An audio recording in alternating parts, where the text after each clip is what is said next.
Speech in three, two, one. Good morning, honorable educators, respected members of the government, my beloved partner, ladies and gentlemen. My name is Ira Ahmad, the representative of Baru team, and I'm proud to stand here as the first speaker of the opposition team. Today, I strongly oppose this motion. This House regrets the rise of hate watching in sports. Before I begin, let me clarify what our side believes. Hate watching refers to people who watch a match primarily because they want to see a particular team or athlete lose. It is an emotional motivation for watching sports. However, we firmly reject any form of harassment, threats, racism, or personal abuse toward athletes. Those actions are unacceptable, regardless of why someone watches a game. Our stance today is simple. We do not regret the rise of hate watching because emotional rivalry has always been an inseparable part of sports. The problem is not people watching their rival lose. The problem is abusive behavior. Conflating these two issues leads to the wrong solution.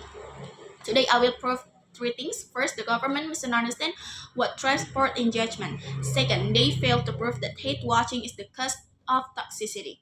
Third, hate watching actually contributes to the growth and popularity of sports. Before presenting my arguments, let me respond to the Prime Minister. The Prime Minister spent most of their speech drawing a distinction between healthy rivalry and hate watching. They argued that healthy rivalry is about respecting your opponents, while hate watching is purely driven by hatred. We think this distinction is unrealistic. Sport emotion exists on a spectrum. A football fan can genuinely love Arsenal while also hoping Tottenham loses every single week. A basketball fan can admire a rival person while still wanting the player to fall in the next game. The government tries to create a false choice between loving your own team and disliking another. In reality, fans often do both at the same time.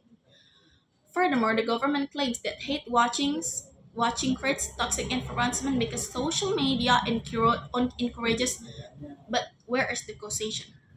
Social media amplifies every kind of content. Emotional reactions go viral, toxic comments go viral too.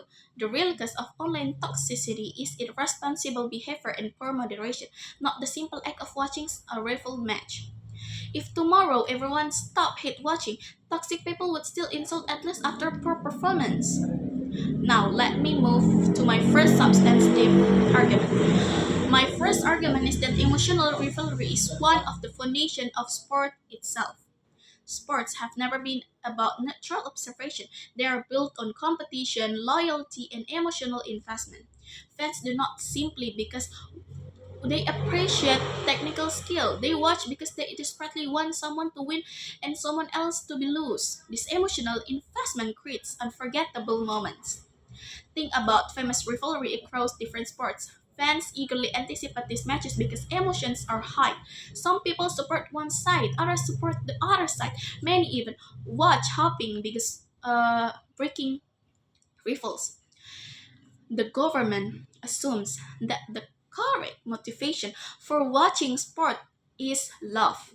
But sports have always involved a mixture of administration, frustration, jealousy, revenge, excitement, and yes, even dislike. What matters is how people express those emotions. And my second argument is that hate watching actually benefits sports by increasing engagement.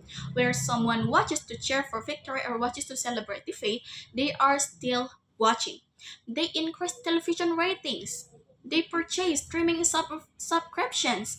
They generate online discussion. They share highlights. They create conversation before and after matches. All of these activities increase the commercial value of sports. Sponsors do not ask whether viewers love or hate a team. They care whether people are paying attention. Sports organizations survive because millions of people remain emotionally invested. Even rival fans contribute to that investment. The government never explains why we should regret greater engagement when that engagement supports athletes, clubs, broadcasters, and competition. Now, let us also question the practical implication of the government's team. What exactly do they expect fans to do? Should football fans avoid the Champions League simply because they want another club to lose? Should Formula One fans stop watching a race because they hope a driver fails to win? This is unrealistic. People consume sports because sports are emotional. Some people watch because they admire greatness. Others watch because they want an underdog to win. Others watch because they cannot wait to see their rival lose. In fact, emotional diversity in what keeps sports relevant throughout an entire season. Even during matches where their favorite team is not playing, fans continue watching because rival results directly affect league standing, championship, and bragging stunts. The government assumes that the motivation behind watching determines whether someone contributes positively to sports. We completely disagree. What matters is the behavior that follows. If someone watches respectfully, follows the rules, and simply enjoys seeing the rival lose, there's no victim in that situation.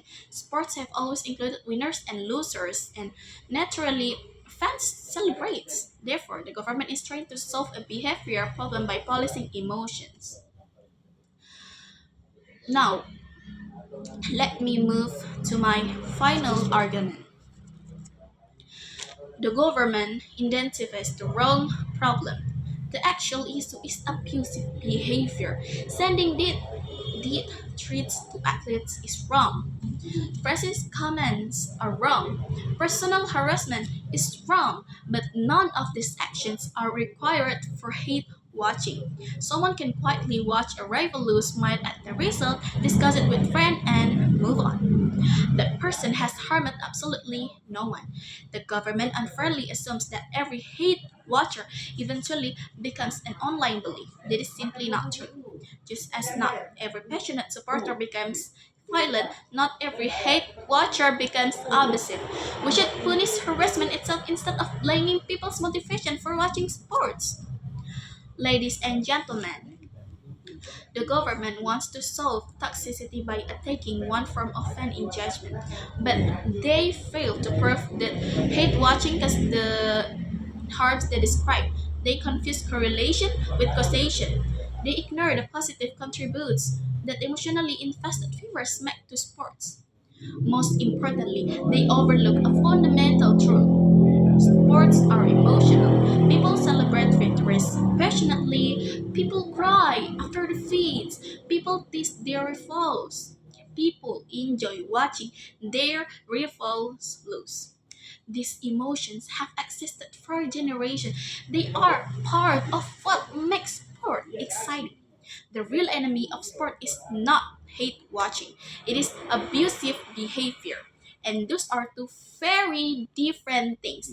For all these reasons, we believe there is no justification to regret the rise of hate watching in sports. Therefore, we proudly oppose this motion. Thank you for your attention. Wassalamualaikum warahmatullahi wabarakatuh.